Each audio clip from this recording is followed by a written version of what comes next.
Hello and welcome to Electrician U. This is Drake. I got Dustin right here. What's up? And I got Scott Teson. How we doing? From Milwaukee.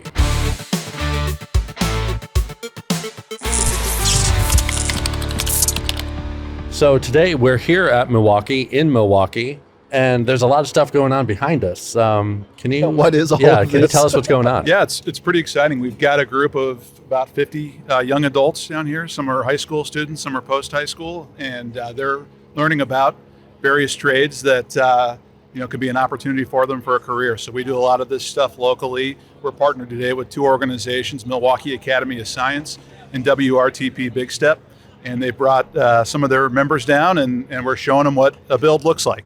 All right. What is the Milwaukee Academy of Science? That sounds so fun. It's a STEM/VOTEC school. Oh, okay. And so it's really aimed at giving an opportunity to underserved communities so they can be exposed to a STEM program, understand opportunities in the skilled trades, and prep them for potential career opportunities. So we've worked with this group for quite a while now, and it's a really rewarding process to see kids come into this program and really kind of unsure where they're going to go, and then graduate and step out into a career in the trades. Yeah. Well, it's great too because it's all local, right? Like you Correct. guys are obviously serving your local community. Is there anything that academy or any like programs that you guys do that are nationwide, that are outside of Milwaukee? Sure. We have quite a few partnerships throughout the skilled trades. When you talk about like training centers and VOTEC schools, we sponsor over 650 of those schools across the country and the various trades where we donate tools, equipment, we provide curriculum, we do safety training, safety programs, really trying to reflect actual job site environments. Again, just trying to do our part to help build up the skilled trades. That's awesome. Yeah, it's super important these days. There's a huge, big skill gap that's Correct. currently going on and growing Only getting day worse, by day. right? Yeah. Yep. So it's really impressive to see all the stuff that you do. Yeah, I'm big on, I like to challenge brands because Yeah. a lot of brands like to say that they're doing something to solve the problem, Sure, right? And, sure. A lot of people want to be found on the right side of history, and it's just great because I know personally that you guys do a lot for our community.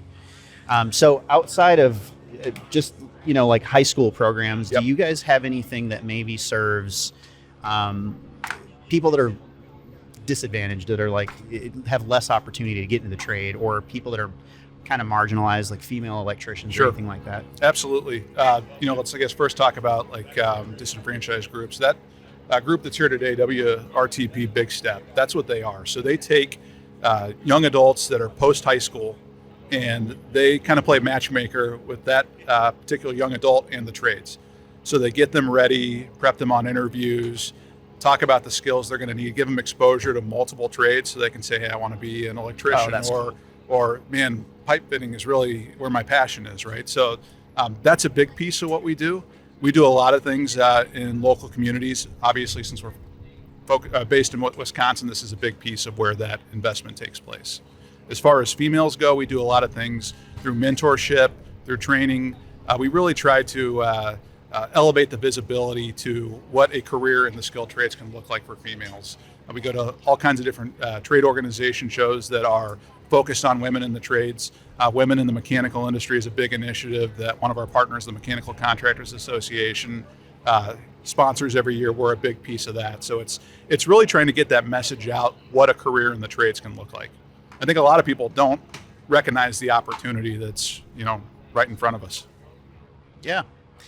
I think an interesting thing too, I'm absolutely guilty of this, is I have a certain perception of what an apprentice looks like in my mind. Yep.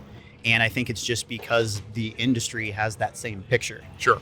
For the longest time, like 20 years ago when I was in this, it was really rare to see a woman in the trades. Yep. There were, but it was just like so uncommon.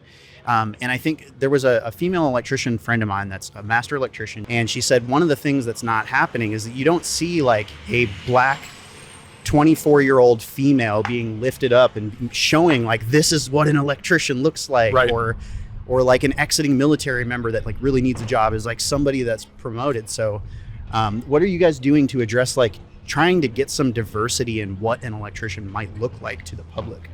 looking in the mirror, like as a manufacturer, how do we make the trades more accessible to those groups? And one example that really jumps out to me is, we came out with safety vests and workwear, and we didn't have women's sizes, right? It was small, medium, large. You're not thinking about it. And we had women in the trade say, what the hell, right? Yeah. And so we had to take a step back and say, guys, that's correct. That's messed up. We need to really think We're in the about how wrong. we're projecting our brand out into the industry. We talk about partnership, and then we're alienating half of the population, right? You mentioned veterans. That's a big initiative for us. We work with a lot of our trade organization partners on some of the programs that they offer to bring veterans into the trade. The UA has a program called the VIP program. The Electrical Training Alliance on the IBEW side has a program called the VEEP program, Veterans Early Entrance Program. We donate product, we train, we offer some financial support, really trying to bring visibility to those programs. And over the past decade, we've sponsored and backed over thousands of veterans coming into the trades. I think as an industry too, we need to be thinking about how do we make it easier for people to come into the trades without lowering the bar of For quality sure. work. Yeah. But I think about veterans, for instance. They come into the trades and we say, hey, this is a 5-year apprenticeship program, no exceptions. And these people are trained in the military to do a lot of things that translate over into the skilled trades. How come we can't have them test out of the first year of apprenticeship as an example? I know we're starting to do that kind of stuff, but we really, if we're going to truly solve this issue, we've got to think differently about how we bring people into the trades. Yeah, I think the barrier to licensure, does it necessarily need to take 4 to 5 years for you to get a license? Right. Because if we're trying to attract youth, is a 5-year promise of a better pay a good enough offer for them? Another thing I think about is, let's think about the equivalent on the academic side. A student can test out of Spanish 1, right? Yeah. If they have a certain proficiency in the language. Why can't that be the case with our apprenticeship programs across the skilled trades? Yeah, I guess it could. I think the difficult thing is like what translates Yeah. to like what would translate to, if you'd say people from veterans, they have many skills, but like a kid coming out of high school, like how would that translate to someone like them? Well, I think about too, you see really motivated individuals that want to come in and move up as quickly as they can. So why don't we harness that passion?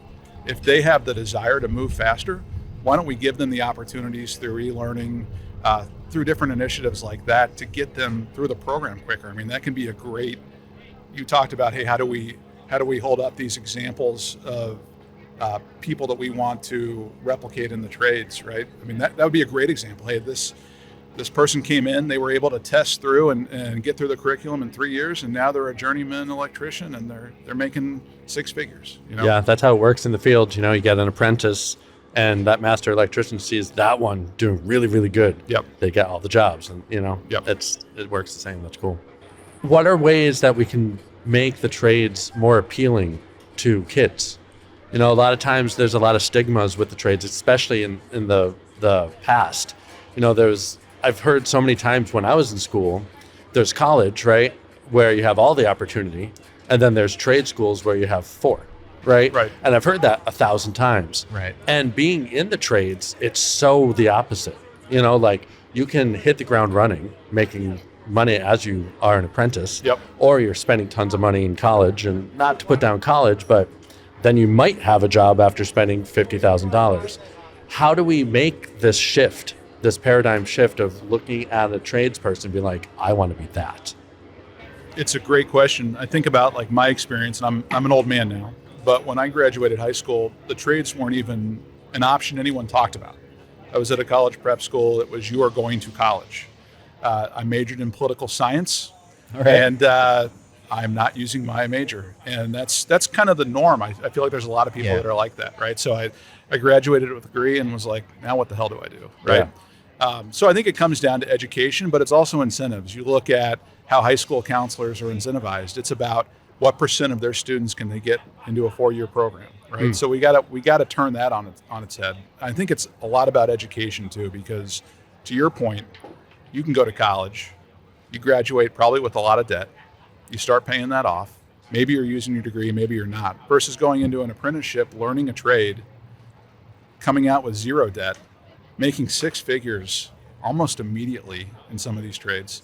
You know, money is not everything, but some of the wealthiest and happiest people I know are tradesmen and women that own their own businesses. And sweat and bleed every day for their skill. Yes, yeah. Amen. That's the American dream, right? And I look at those people and I have so much respect for what they've built.